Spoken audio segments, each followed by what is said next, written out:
The trucks you hear in the background, normally you associate that with development. Today it's the sound of restoration. It's a very sweet sound. This project's turning back the clock over 100 years. Long ago, the Nisqually Estuary was a dynamic place. But where the river and the tides of the Puget Sound merged and blended is now still water. A once powerful engine of abundance, it may soon be at work again. This is the largest estuary restoration project ongoing in all of the Pacific Northwest, and it's a very important step in the restoration of Puget Sound. Century-old earthen dikes, 5 miles long, must be removed to set free these waters and the wild creatures that depend on them. It's an amazing story, but we have a long ways to go.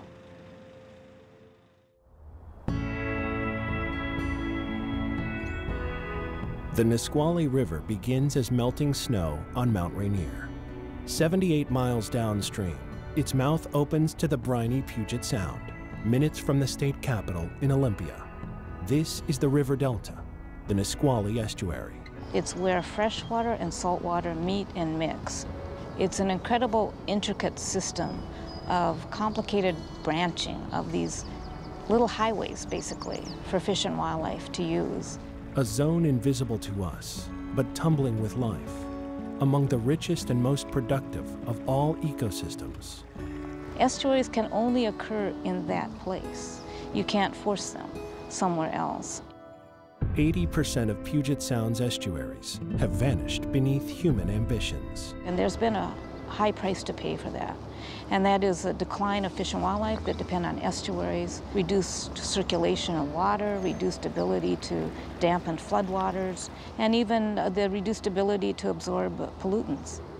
In 1904, the Nisqually Delta was bought by a Seattle attorney. A.L. Brown imagined a modern farm here on an industrial scale. Laborers bent themselves to the task with carts and shovels. They erected the dikes between the river and McAllister Creek, creating a dam that turned 1,000 acres of estuary into pasture and cropland. It was both a substantial achievement as far as developing it for farming, and it was also a tremendous effect on the estuary because it removed really the heart of the estuary. Farming continued for decades under various owners. Then, in the late 1960s, the Nisqually became contested terrain as developers proposed an industrial future. A landfill, perhaps, or a deep water superport. But some people had a different concept. To me, it's a refuge. I come down here and get renewed. The old pioneer days, you know, it was a struggle against nature to develop, to build your home, to raise your food. We've won that battle. Now the battle is to preserve some nature. Citizens rallied to this vision, and the estuary became a national wildlife refuge in 1974.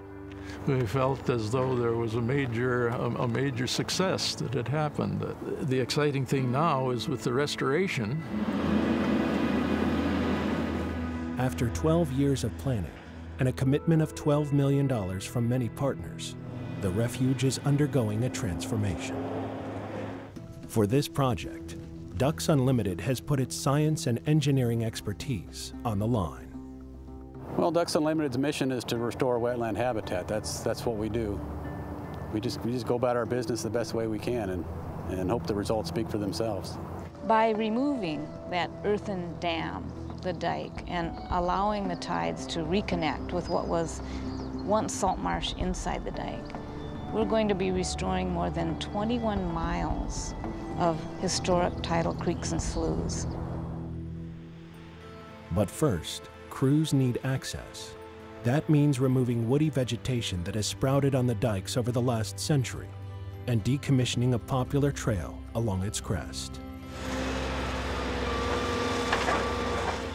The work is demanding on all fronts, but it delivers some unusual rewards.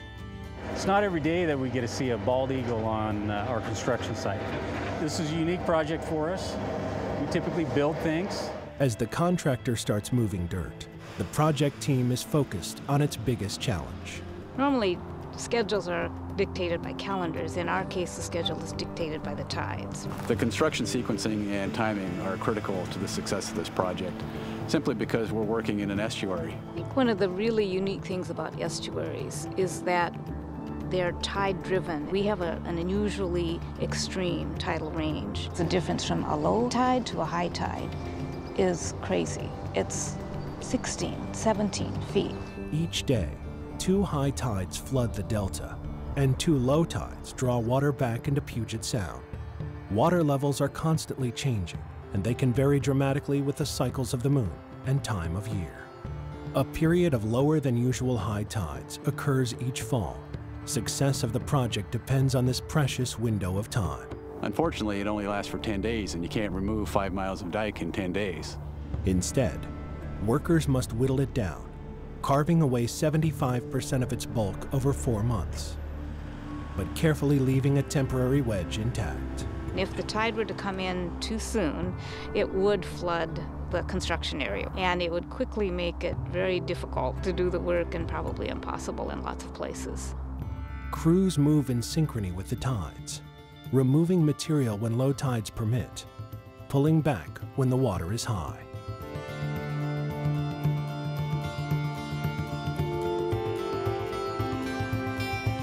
If they complete this demanding dance by nature's deadline, 760 acres will become estuary again, an infusion of scarce habitat for wildlife, and top priority for recovering ancient runs of salmon swimming into a new century.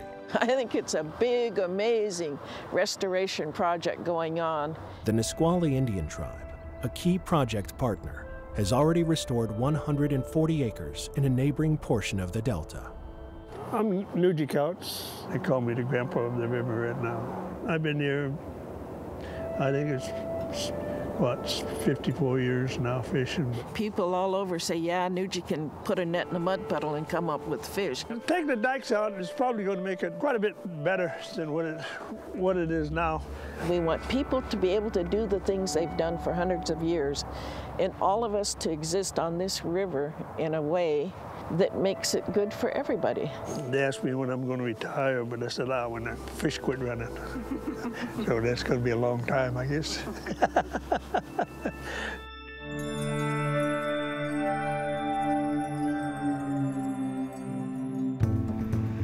Darkness delivers the chance for a new future in the Nisqually. With seasonal low tides just hours away, crews prepare for their one opportunity to eliminate what's left of the dike holding back Puget Sound. It's so exciting. The adrenaline is flowing. We're going to see water coming in here tomorrow in ways that nobody on this earth really has seen. Tonight's focus, Shannon Slough, the first of 7 major channels to be reconnected. Today it's essentially a freshwater pond. It's been more than 100 years since the tides moved in and out twice a day on this ground. I think it's really something special that's being done here. Between now and low tide at 4:45 tomorrow morning, we will move about 2,000 tons of dirt to reopen this channel. It is very much a race. We've got to move this dirt before the tide starts to come up again.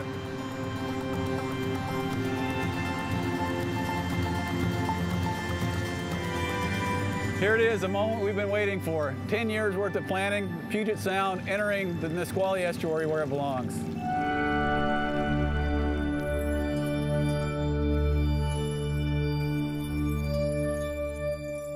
The day after the last breach, I was in a different place than I had been before. And it felt different, and it looked different, and it's more wild. And that's a remarkable thing.